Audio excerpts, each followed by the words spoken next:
थोड़ी सी छुट्टियों का घर में पता ही नहीं चलता कि ये दिन कैसे निकल गए। तो ये रहा हमारे गांव का एंट्रेंस जहां से हम जा रहे थे। अभी दिन के 1 बजे हम जा रहे थे भुला साइड, क्योंकि हमें बर्फ़ देखनी थी। काफ़ी टाइम से हम लोग कहीं घूमने नहीं गए थे क्योंकि बिजी शेड्यूल चल रहा था। वैसे तो हम काफ़ी बार भुला जा चुके हैं, पर आजकल वहाँ पे बर्फ़ है और हमारे गाँव में बर्फ़ नहीं बची है और ज़्यादा टाइम भी नहीं है कि हम कहीं दूर घूमने जाएँ। तो ऐसे ही रैंडम प्लान बन गया कि हमें भुला जाना है, और वैसे भी हमारे पास ज़्यादा टाइम नहीं था। और ऐसा नहीं है कि हमारे गाँव में बर्फ़ नहीं पड़ती है, हमारे गांव में भी बर्फ़ पड़ती है, पर कम पड़ती है।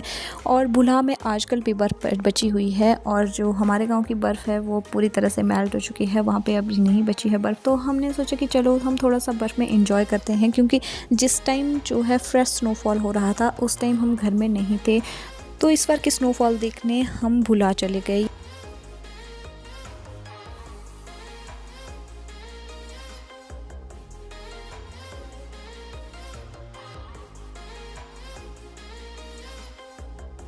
जंजैली से आगे जैसे ही हम निकले तो रास्ते ऐसा कुछ कीचड़ भरा हुआ था, क्योंकि यहाँ पे अभी जो बर्फ़ है वो मेल्ट हो रही है।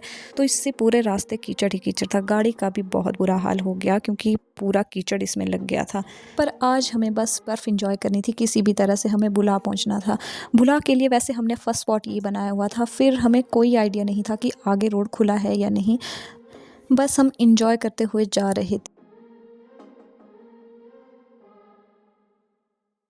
और रास्ते में जाते-जाते हमें एक शॉप दिखी, क्योंकि उससे आगे हमें कोई शॉप भी नहीं मिलनी थी। तो हमने यहाँ पर थोड़ा-सा चटर-पटर ले लिया, क्योंकि हमें थोड़े से स्नैक्स चाहिए थे, क्योंकि भूख भी इस टाइम लग रही थी।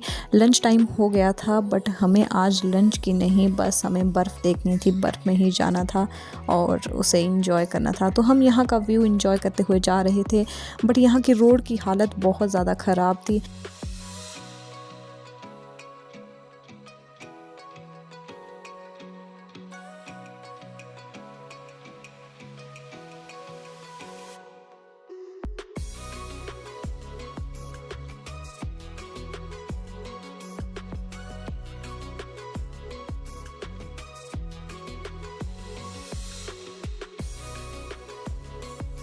भुला क्रॉस करते ही थोड़ा सा आगे यहाँ पे जाम लगा हुआ था, क्योंकि यहाँ पे गाड़ियाँ स्किड कर रही थी। तो बड़ा रिस्क लेना था यहाँ से, तो हमने वो रिस्क यहाँ से थोड़ा सा लिया, क्योंकि आगे सारी गाड़ियाँ जा रही थी। थोड़ी देर के लिए यहाँ पे कुछ गाड़ियाँ रुक गई थी। तो आगे का व्यू बहुत अच्छा था, और रोड तो अच्छी हो गई थी, क्योंकि रोड की जो बर्फ़ है वो हटा दी थी। पर रोड के इधर उधर वाली बर्फ़ स्टिल वैसी ही है जैसे उस टाइम फ्रेश स्नोफॉल हुआ था, और बहुत ज़्यादा बर्फ़ है अभी भी यहाँ पे। बस ये है कि रास्ता थोड़ा ऊबड़-खाबड़ हो गया है यहाँ पे, क्योंकि रास्ते में गड्ढे बहुत है और कीचड़ काफ़ी है। तो भुलाहा क्रॉस करते-करते हमने सोचा कि चलो हम रायगढ़ तक जाते हैं, क्योंकि आगे भी दिख रहा था हमें, आगे और भी गाड़ियाँ जा रही थी और रोड क्लियर लग रहा था। तो हम भी उनके बाकी गाड़ियों के साथ-साथ आगे निकल रहे थे। करसोग साइड के लिए रास्ता क्लियर हो गया है यहाँ से, और हम निकल पड़े थे रायगढ़ के लिए। और ये था हमारा सेकंड स्पॉट, जहाँ पर हमारा स्टॉपेज था आज का। तो इससे आगे तो हम रिस्क नहीं ले सकते थे, क्योंकि हमारे पास टाइम भी नहीं था, हमें वापस घर भी आना था। तो हमने सोचा कि रायगढ़ तक ही जाते हैं, वहीं पर बर्फ़ एंजॉय करेंगे।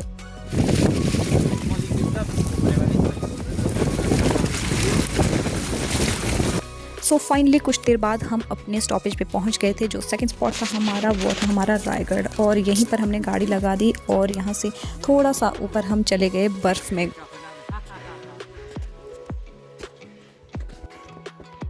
दीदी को ऊपर आने में डर लग रहा था कि फिसल जाऊंगी, बट मोटू ने खींच खांच के जैसे तैसे दीदी को ऊपर ले आया। और उसके बाद हमने ऊपर थोड़े बहुत फ़ोटोशूट किया, और मैं इनकी वीडियो बना रही थी। ये पूरे पेंगुइन की तरह चल रहे थे दोनों।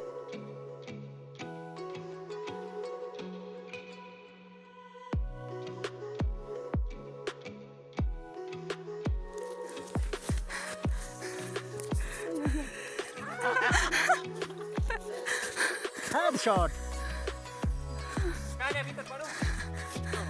तुम लग रहे हो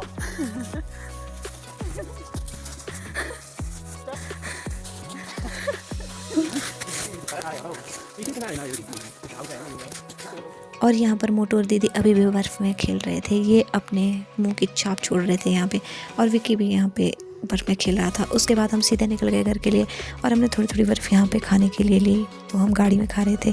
थोड़ी सी बर्फ़ हमने आगे गाड़ी रोक के हमने बाल्टी में भर दी, क्योंकि हमें घर के लिए भी थोड़ी थोड़ी बर्फ़ लेके जानी थी खाने के लिए। तो हम लेके गए यहाँ से बाल्टी भर के बर्फ़। तो बर्फ़ में हमने खूब इंजॉय किया और उसके बाद हम सीधा निकल पड़े घर के लिए।